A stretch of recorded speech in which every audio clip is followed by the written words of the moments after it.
ठाण्यातील अनुदानित शाळांमधील शिक्षक पटसंख्या कमी असल्याने अतिरिक्त ठरले असून त्याचं समायोजन झालंच नाही, शिवाय त्यांचे पगारही झाली नसल्याची बाब जनसेवकाच्या जनसंवाद या कार्यक्रमात उघडकीस आलेली आहे।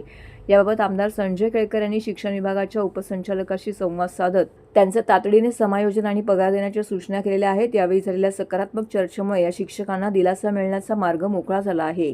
भाजपाच्या खोपट येथील कार्यालयात झालेल्या जनसेवकाचा जनसंवाद या कार्यक्रमात ठाण्यातील अनुदानित गुजराती शाळांचे शिक्षक उपस्थित होते। कमी पटसंख्येमुळे येथील काही शिक्षक अतिरिक्त ठरवण्यात आलेले आहेत।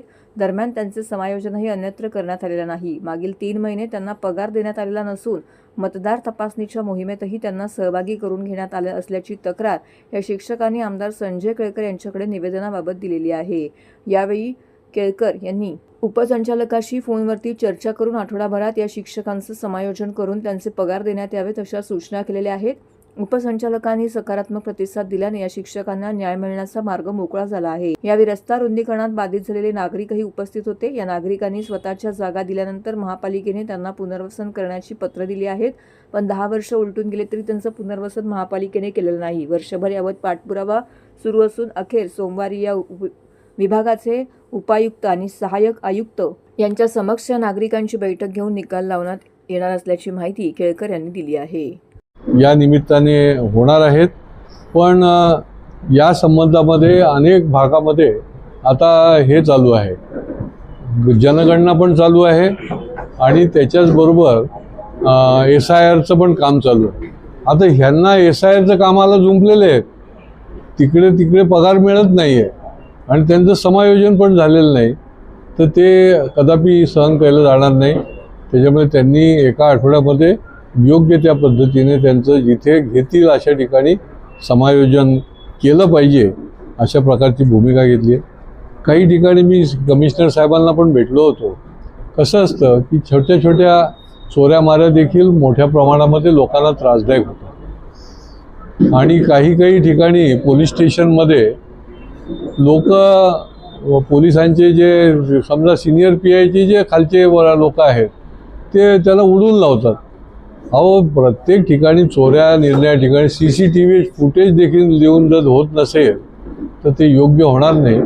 जॉईंट कमिशनरला आम्ही या संबंधामध्ये पुराव्यानिशी त्यांना आम्ही दिलेले कागद आणि त्याच्यावर तात्काळ कारवाई झाली पाहिजे आणि जी चोरी आहे ती CCTVमध्ये दिसत असल्यामुळे तुम्ही ती पकडली पाहिजे अशा प्रकारचंही केलेलं आहे। बघा, महापालिकेमध्ये आता 3 विकेट गेलेले आहेत। पाटोळे गेले, बिरारींना निलंबित केलं आणि दुसरे मालमत्ता विभागामध्ये जे आहेर होते, जे निवृत्त झाले, यांना देखील अटक झाली। महापालिकेने कुठलीही कारवाई केलेली नाही आहे, शासनाने कारवाई केली म्हणून गेले, दुसरे अँटी करप्शनमध्ये पकडले गेले म्हणून गेले आणि तिसरे क्राईम ब्रँचच्या माध्यमातून चुकीच्या पद्धतीने त्यांनी काम केलं म्हणून गेले।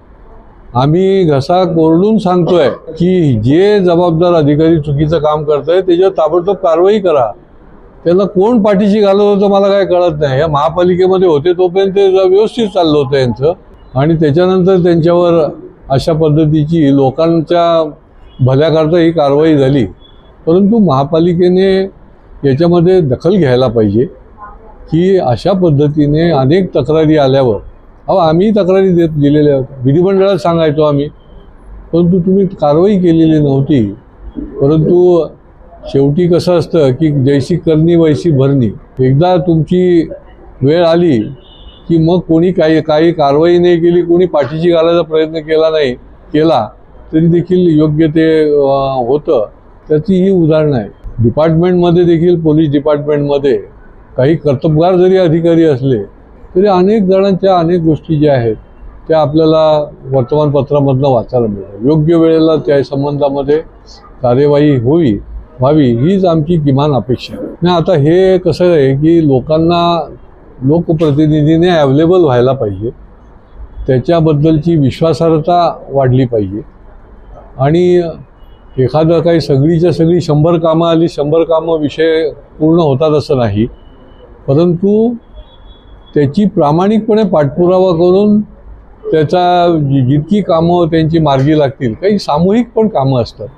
आता बघा, माझ्याकडे लोक आले होते की वन खात्याने दरवाजा बंद करून टाकला. आता ते 50 वर्षापासून त्यांचं जाणं येणं होतं ते बंद झालं. तर तात्काळ आपण जर संपर्क करून त्याचा पाठपुरावा केला, मी ताबडतोब आमचे सन्माननीय गणेश नाईक साहेब यांच्याशी कॉन्टॅक्ट केला.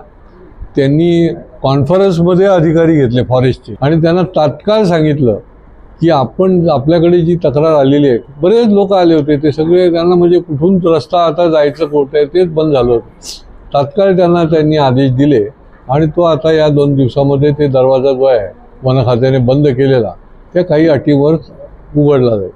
माझं याच्यामधलं म्हणणं हेच आहे की जेवढं तुम्हाला त्यांना लवकरात लवकर न्याय देता येईल तो करा. काही विषय असे असतात की अनेक वेळ तुम्हाला त्याचा पाठपुरावा करायला लागतो आणि हे काम जे आहे की आमचे हे सगळे आता बघा इथे आमचे नगरसेवक पण आहेत, आलटून पालटून निरनिराळ्या भागातले येत असतात, जे प्रश्न ते सोडवत असतात ते देखील ते या ठिकाणी सांगतात. आणि केवळ ठाण्यातले नाही तर ठाण्याच्या बाहेरचे देखील. आता हे मूर्तिजापूरचं विषय घेऊन आले होते माझ्याकडे, मी आता त्यांना पत्र दिलं, त्यांचं काम नाही मार्गी लागलं तर पुढे पाठपुरावा करू शकतो. त्याच्यामुळे लोक येतात आणि त्यामुळे अशा पद्धतीने लोकांचे प्रश्न सोडवण्याकरता जे म्हणून जबाबदार लोक आहेत, लोकप्रतिनिधी असतील किंवा कोणी, तर त्यांनी वेळ द्यायला लागेल, त्यांना सांगायला लागेल.